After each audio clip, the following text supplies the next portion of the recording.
Yo, science. What is it all about? Technology. What is that all about? Is it good or is it whack? There's a bloke from round my hood, Staines, called Rainbow Jeremy, who reject everything to do with science. He just chill at home, he smoke his own homegrown, and check this, he don't have a telly. I ain't shitting you. He don't have a telly. Yeah. He lives in a house, though. Yo. And that house is a product of technology. No, he ain't got no technology in it. You can check out his website. Where did men come from? Men evolved out of lower species in the way that all the species evolved out of lower species. This is ridiculous. This is ludicrous. If he wants to believe this happened, he's welcome to believe his grandpa was Lucy and came down from his tree or something. But that is pure religion. We offer $250,000 for anybody with any real empirical, testable, scientific evidence for evolution. So you're saying we ain't come down from monkeys? No. Monkeys are still having babies. Why don't they have another human today? Okay. Has you ever eaten a banana? Oh, yeah. I eat all kinds of food, yeah. I eat a banana. That's proof we came from a rock. That's not proof of evolution. The people engaged in this kind of nonsense always set up the rules that you could never win the money. Now, but the banana thing got him, innit? Yeah. Well, he had to start going, oh, no, no, no. He started saying, because you started going red when I said that. Think like about you thought, oh, shit, man has got it, my man no over such there. Thing. No. The fact then why did you start all... He went red, didn't it? No, because I'm surprised at how illogical your question was, or your thinking was. Speak to that, because space ain't listening. Denial of evolution is unique to the United States. I mean, we are the world's most advanced technological, so, I mean, you could say Japan, but generally the United States is where most of the innovation still happens. People still move to the United States. And that's largely because of the intellectual capital we have, the general understanding of science. When you have a portion of the population that doesn't believe in that, it holds everybody back, really. Evolution is the fundamental idea in all of life science, in all of biology. It's very much analogous to trying to do geology without believing in tectonic plates. You're just not going to get the right answer. Your whole world is just going to be a mystery instead of an exciting place. As my old professor Carl Sagan said, when you're in love, you want to tell the world. So once in a while I get people that that claim they don't believe in evolution. And my response generally is, why not? Really, why not? Your world just becomes fantastically complicated when you don't believe in evolution. I mean, here are these ancient dinosaur bones or fossils. Here is radioactivity. Here are distant stars that are just like our star, but that are at a different point in their life cycle.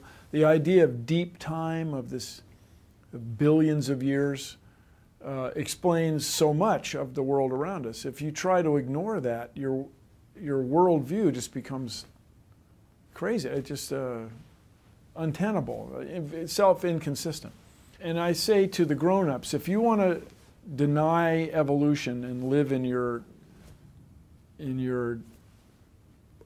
world that's completely inconsistent with everything we observe in the universe, that's fine. But don't make your kids do it, because we need them. We need scientifically literate voters and taxpayers for the future. We need people that can, we need engineers that can build stuff, solve problems. It's just really a hard thing. It's really a hard thing. You know, in another couple centuries, that worldview, I'm sure, it just won't exist. It amazes me that people have pre-existing notions that defy the evidence of reality, but that they hold on to them so dearly. And one of them is the notion of creationism, or in fact, look, Senator Marco Rubio, who's presumably a reasonably intelligent man, and maybe even educated, was asked, what's the age of the Earth? And ultimately, either because he actually believed it, or he was trying to appeal to some constituency, had to argue that it's a big mystery, that somehow we should teach kids both ideas that the Earth is 6,000 years old and that it's 4.55 billion years old, which is what it is. If you think about that, somehow saying that, well, anything goes, we shouldn't offend religious beliefs by requiring kids to know, to understand reality. That's child abuse. And if you think about it, teaching kids or allowing the notion that the earth is 6,000 years old to be promulgated in schools is like teaching kids that the distance across the United States is 17 feet. That's how big an error it is. Now you might say, look, a lot of people believe that, so don't we owe it to them to allow their views to be present in school? Well, as I've often said, the purpose of education is not to validate ignorance, but to overcome it. 50% of the people in the United States, when we probe them each year with the National Science Foundation, think that the sun goes around the earth, not that the earth goes around the sun. When we ask the question, we provide the question, the earth goes around the sun and takes a year to do it, true or false? Almost every year, 50% of the people get that wrong. Now, does that mean in schools we should allow the anti-Galilean and Copernican idea that the sun goes around the earth to be taught? Absolutely not.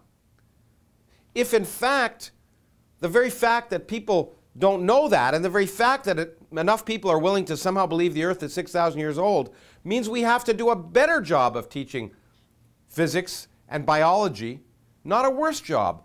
The last thing we want to do is water down the teaching of biology because some people don't recognize that evolution happened.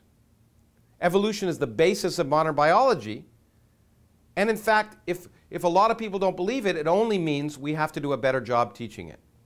So once again, I repeat, the purpose of education is not to validate ignorance, but to overcome it.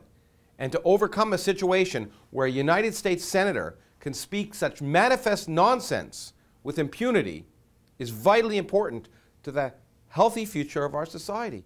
Technology and biotechnology will be the basis of our economic future. And if we allow nonsense to be promulgated in the schools, we do a disservice to our students, a disservice to our children, and we're guaranteeing that they will fall behind in a competitive world that depends upon a skilled workforce able to understand and manipulate technology and science. Yeah. We're Homo sapiens, and that's about 8 steps down. I just want to make clear, because this is going out on the TV or whatever, that I don't do that stuff. I ain't got nothing against it. Oh, it's the homo that threw him off. I mean, explain that. It is a scientific nomenclature that describes who we are as part of a phyla or a stream of, you know, it goes hominid, hominoid, and then we go whatever. through. There's different names for it. We're all Homo sapiens. All humans would be considered. My wife is a Homo sapien. But that's not homosexual. We're all Homo that's what the sapiens. difference is. Yeah, well, it's just a way of describing who we are. Well, that's it. You know, I just want to make clear your respect for coming on, and I ain't going to treat you differently now that has come out. You know, that's safe. No, it has nothing to come out. Come on now, you're confused here. Let's settle the confusion. All of people in the whole world, the biologists have in a group called Homo. And the particular human group below that is sapiens. And all that is Greek. It just means the Greek word for man smart. Yeah, a lot of them is very talented. It has nothing to do with homosexuals. It has nothing to do with the homos that you meet on the street. It's an entirely different lingo. But my point is... So is you one of the homo lot? I am a Homo sapien. I think all humans are Homo sapiens. You are too. Okay? You are too. Yo. The term homo and homo sapien has nothing at all to do with sex.